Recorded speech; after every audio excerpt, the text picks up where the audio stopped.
بسم اللہ الرحمن الرحیم۔ ہمارے چینل کو دیکھنے اور سننے والوں محترم بہنوں اور بھائیوں، السلام علیکم ورحمۃ اللہ وبرکاتہ۔ آج ہم جس موضوع پر بات کریں گے وہ ہے مکھی کیوں پیدا کی گئی۔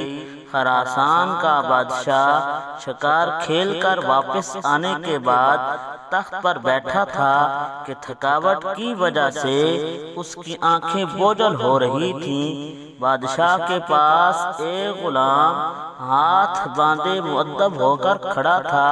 بادشاہ کو سخت نیند آئی ہوئی تھی، مگر جب بھی اس کی آنکھیں بند ہوتیں تو ایک مکھی آ کر اس کی ناک پر بیٹھ جاتی تھی۔ نیند اور بے خیالی کی وجہ سے بادشاہ غصے سے مکھی کو مارنے کی کوشش کرتا، لیکن اس کا ہاتھ اپنے ہی چہرے پر پڑتا تھا اور وہ بڑبڑا کر جاگ جاتا تھا۔ جب وہ 3 دفعہ ایسا ہوا تو بادشاہ نے غلام سے پوچھا، تمہیں پتہ ہے کہ اللہ نے مکھی کو کیوں پیدا کیا ہے؟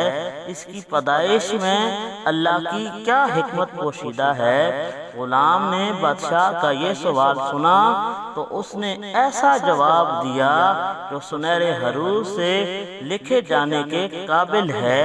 غلام نے جواب دیا، بادشاہ سلامت، اللہ نے مکھی کو اس لیے پیدا کیا ہے کہ بادشاہوں اور سلطانوں کو یہ احساس ہوتا رہے کہ وہ خود کو کہیں خدا نہ سمجھے بیٹھیں، کیونکہ وہ خود سے ایک مکھی کو بھی قابو نہیں کر سکتے۔